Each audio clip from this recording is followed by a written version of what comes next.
আগের ভিডিওতেই তোমাদের বলেছি যে অন্নপ্রাশন উপলক্ষে দুর্গাপুরে আমাদের নিমন্ত্রণ আছে। এখানে আমরা দুজনেই রেডি হয়ে পড়েছি। কোইন্সিডেন্ট আমাদের দুজনেরই আউটফিট ম্যাচ হয়ে গেছে। এই পাঞ্জাবিটা আমি সন্দীপকে আমাদের অ্যানিভার্সারিতে গিফট করেছিলাম। ও না খুব খুঁতখুঁতে, একবার দেখে কোনো জিনিসই পছন্দ হয় না। মানে সেটা জামা কাপড়ের দিক থেকে হতে পারে বা কোনো প্রসাধনী জিনিস কেনার ক্ষেত্রেও হতে পারে। সমস্ত জিনিসই সবসময় পারফেক্ট হতে হবে। এমন নয় যে ওর তখনই সেই জিনিসটা লাগবে, দেরি হোক কিন্তু যেন পারফেক্ট হয়।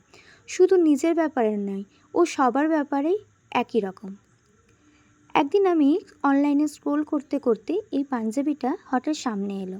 আমি বললাম, দেখো কি সুন্দর পাঞ্জাবিটা না। সন্দীপের এক দেখাতেই পছন্দ হয়ে গেল। আমি বললাম, নেবে? ও সাথে সাথেই বলল, অর্ডার করে দাও।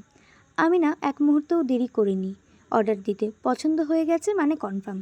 কারণ ওই যে বললাম, ওর তো একেবারে কোনো জিনিস পছন্দই হয় না। সো হ্যালো এভরিওয়ান, আমি সঞ্চারী। আমার একটা নতুন ব্লগে তোমাদের ওয়েলকাম। আমাদের না বাড়ি থেকে বেরোতে অনেকটা দেরি হয়ে গেছিলো। ওই 9:30টার সময় করে আমরা বেরিয়ে পড়েছিলাম। পৌঁছাতে পৌঁছাতে আমাদের 11:30 মতো বেজে গেছিলো। বাড়ি থেকে বেরোতে লেট হলেও আমরা খুবই তাড়াতাড়ি পৌঁছে গেছিলাম।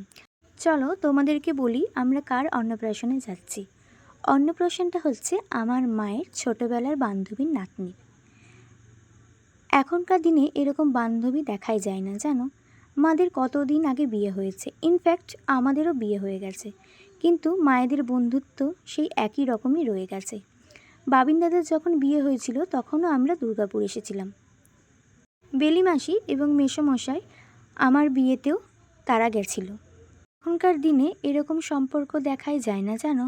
বান্ধবী তো অনেক থাকে, কিন্তু বিয়ের পরও বন্ধুত্বটাকে কতজন কন্টিনিউ করতে পারে বলো। মা আর বেলিমাসিকে তোমরা সামনে থেকে না দেখলে না বিশ্বাসই করবে না। বাড়ি ফিরে গিয়ে আমার শাশুড়িমাও আমাকে বলছিল, সত্যি এখনকার দিনে এরকম মানুষ দেখাই যায় না রে। আমিও যদি সামনে থেকে না দেখতাম তাহলে হয়তো আমারই বিশ্বাস হতো না এখনকার দিনেও এরকম মানুষ হয়। সেদিনের ওয়েদারটা খুব একটা গরম ছিল না, একটু মেঘলা মেঘলা ছিল। যাওয়ার সময় আমাদের খুব একটা কষ্ট হয়নি। এদিকে তোমাদের সাথে কথা বলতে বলতে আমরা ভেন্যুতে চলে এসেছি। এখানকার ব্যবস্থা না খুব সুন্দর ছিল। আমার সবথেকে ভালো লেগেছে ফলের স্টল।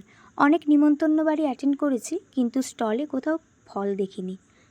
এই যে এই পুচকিটাকে দেখছো, এই আমাদের আজ মূল আকর্ষণ, গর্বিকা। ওরই আজ অন্নপ্রাশন। এখানে আমাদের সবাই প্রায় চেনাই ছিল। বেশ ভালো লাগছিল সবাইকে একসাথে দেখতে পেয়ে, সবার সাথে কথা বলে। আমরা না বাইরে চলে গেছিলাম কয়েকটা ছবি তোলার জন্য।